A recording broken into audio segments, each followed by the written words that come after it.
Hey everybody, it's Ron from Pick Dawgz, and this is Ron's Rundown as we're going to go over the MLB schedule for Sunday, April 10th, 2022.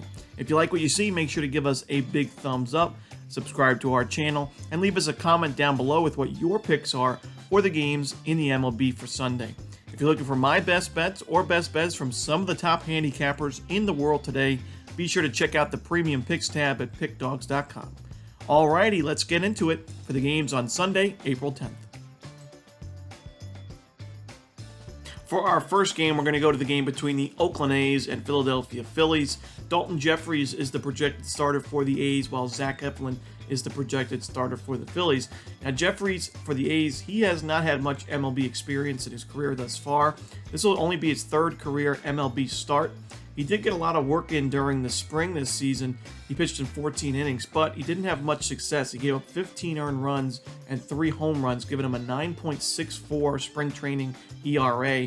While on the other side, Zach Eflin had a fantastic spring, a .96 ERA in 9 1/3 innings, 11 strikeouts as well for Eflin. And, his numbers, he had a 4.17 ERA last season for the Phillies, but his FIP, his fielding independent pitching, was 3.68. So that tells me that he pitched better than what his ERA may suggest. And I think he's going to have a strong season as a middle rotation guy for the Phillies.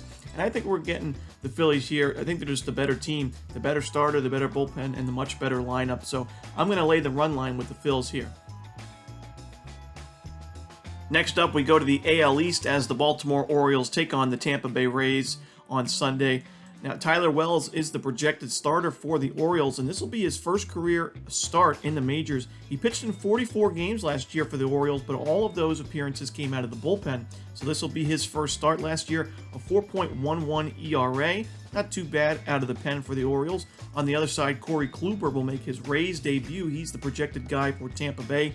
Now, when I saw that the Rays picked up Kluber in free agency, I said, I don't know what, I had a feeling they were going to make a move like this. We've seen the Rays, a small market team, have to make do with, signing some veterans that have proven themselves in the past, maybe not have had the most success in recent seasons, but if they can get them on the cheap, they can try to rebuild them. And, Kluber did throw a no-hitter last year. He is a 2-time Cy Young winner. He won an ERA title as well. So I think, Tampa Bay is just a great pitching team. We've seen that from them for years now, for basically the last 10 years plus. And I think Kluber's going to have a strong year in Tampa Bay. In this particular game, I just think the Rays are too much for the Orioles to handle. I think Wells will have a good season if he continues to be a starter in this rotation. But I think the Rays' bats and bullpen are just too much for the O's to handle. So I'm going to take the Rays and lay the run line here.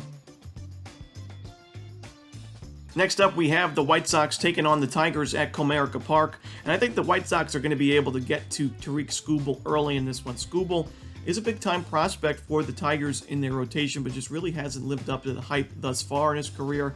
He did have a FIP above 5 last season against a team that can definitely hit left-handed pitching.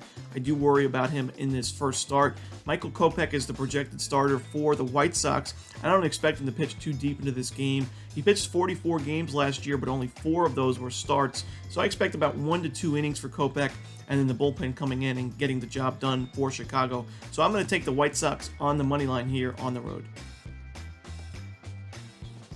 Next up, we have the New York Mets taking on the Washington Nationals. Now, in this one, I think we're going to see plenty of runs. You look at the pitching matchup, the projected starters, Carlos Carrasco and Eric Fetty.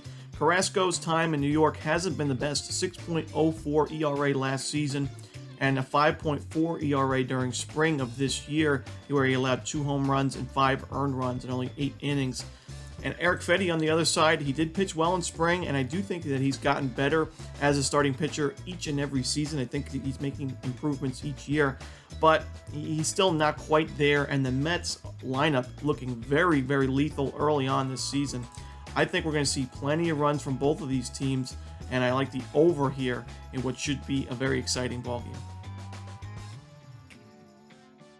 Next up, we have the Cincinnati Reds taking on the Atlanta Braves. Now, Ian Anderson is the projected starter for Atlanta. He had a good year last year, 12-7, 3.25 ERA, but he did struggle in spring training of this year. 8 innings pitched, 12 hits allowed, 3 of them home runs, 7 earned runs, and 5 walks. And a common theme with Ian Anderson that I've noticed is that he does get behind in the count quite a bit. And we know for a pitcher, it makes your job a lot more difficult if you're always behind in the count. A hitter kind of has the leverage if they are ahead in the count. And I think Anderson might have some struggles early on this season. Hunter Green on the other side for the Reds, the long-awaited MLB debut for Hunter Green. He didn't pitch too well in spring training. He pitched 9 innings, gave up 7 earned and 4 home runs, but he did have 11 strikeouts, and that's the common theme with Green. He can strike out a lot of batters, 11.8 strikeouts per 9 throughout his trips through the minor leagues. Last year with Chattanooga, 5-0 with a 1.98 ERA in Double-A. I think the Reds keep this game close. I like taking them here on the run line. I think it's a 1-run game either way, so I'm going to take Cincinnati plus the 1.5.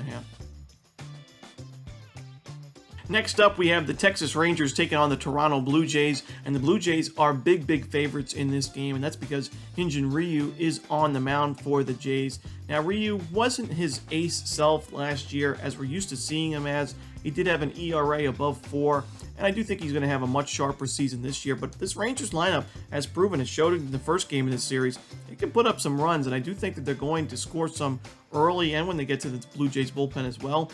On the other side, we know this Blue Jays lineup is lethal. Could be the best lineup in baseball right now. They could score double digits at any moment. So I think taking the over in this game is a smart decision.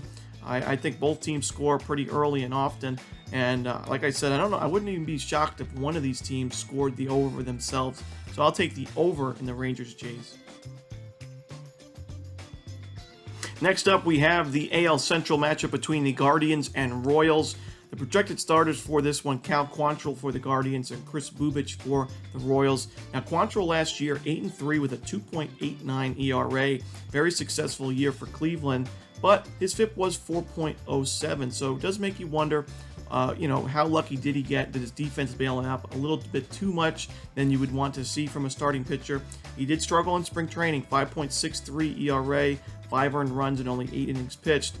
So we'll see how he does at the start of this season. On the other side, Chris Bubich had a very strong spring training, pitched in only 5 innings, but he only gave up 1 earned run and 4 strikeouts in those innings, so 1.8 ERA in the spring. I think this game's going to be pretty low scoring, as I think these two teams are going to trend to the under mostly this year. But I do like the Royals on the money line here. I do think they're going to be able to get to Quantrill, and I do trust their bullpen a little bit more as well. So I'm going to take the Royals here at a pretty good price. Next up, we have the Seattle Mariners taking on the Twins. And not only do I like the Twins, I'm going to take them on the run line here, try to get some plus money in this spot. Bailey Ober is, for me, a guy that could be a breakout pitcher in the American League this season. A 1.5 ERA in spring training, 12 innings pitched. He only gave up 2 earned runs. He did pretty well last year in the role that he had, 3-3 with a 4.19 ERA as a middle-end rotation guy. He pitched 20 starts, so, he did everything the Twins asked him for. Marco Gonzalez on the other side, the projected starter for the M's.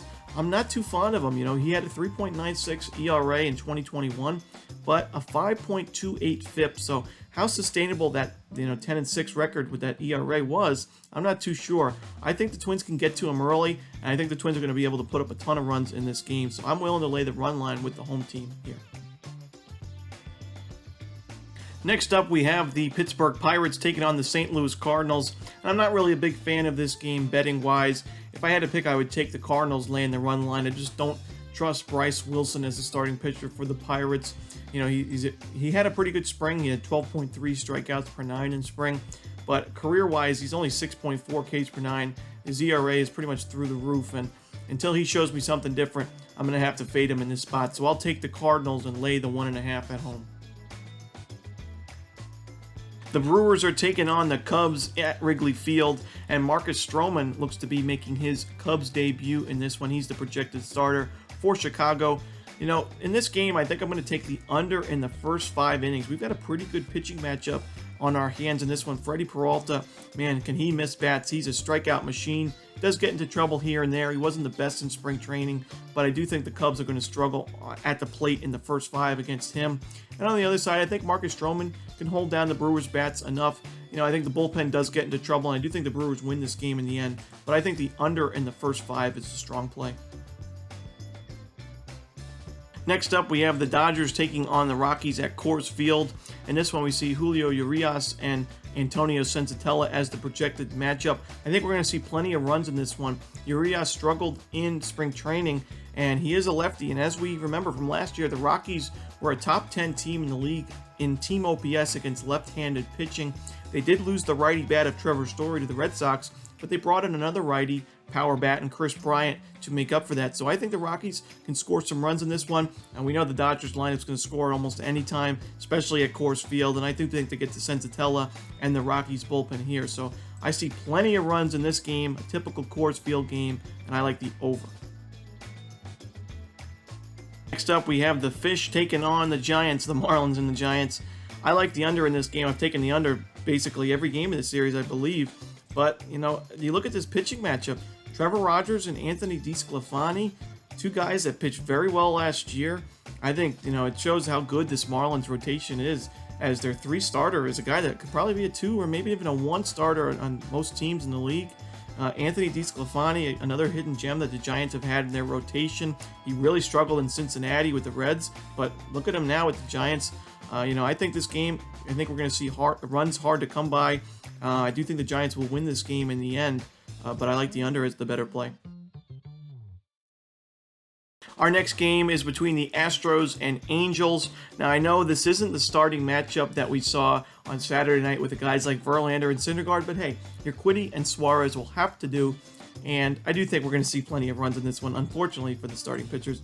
Both of these lineups have proven, they've given us a little taste that they are going to be dangerous this season. We've seen the Astros put up 8 runs in an inning already in this series. Game 2, 13-6 final score. I don't know if we're going to have that many runs, but we don't need them to get over this total. I think we see double digits in this one, so give me the over 9.5. Our next game is probably my least favorite on the board in terms of betting value, and it's the Padres and the Diamondbacks. Blake Snell on the mound for the Padres, Caleb Smith for the D-backs. I just don't know where the value lies in this game, to be honest with you. I kind of lean towards the over, but as far as the side goes, I guess I would just take the Padres on the run line here. Blake Snell, Joe, the reason why I don't pull the trigger too much is because Blake Snell just hasn't shown me much with the Padres in his tenure. I mean, this guy is a Cy Young Award winner. I mean, he won it with the Rays a couple seasons back. We know he's got great stuff. He just had some location issues as of late. Didn't do great in spring. Caleb Smith, another guy that's pretty inconsistent. So I'm just not loving the price that we're getting with San Diego here, but I'll lean towards the Padres on the run line. What a better way to end the night in Sunday night baseball than the biggest rivalry in sports, in my opinion, the Red Sox and the Yankees. It's always great to watch these two teams play, and I think we're going to see some runs scored aplenty in this one. Tanner Houck and Jordan Montgomery, the starting pitching matchup. The Red Sox can hit left-handed pitching, and I do think they get to Montgomery early. I think the Yankees are going to be able to get to Tanner Houck as well. And I think we see some fireworks in this game, a really fun game to watch on Sunday Night Baseball, ESPN, national TV, primetime baseball. Give me the over. Gotta bet the over in primetime. And that's it. Those are the games for Sunday, April 10th. If you like this video, please leave us a thumbs up and subscribe to our channel. And also leave us a comment down below with what your picks are for the games in the MLB. Until next time, I'm Ron Romanelli, and as always, good luck.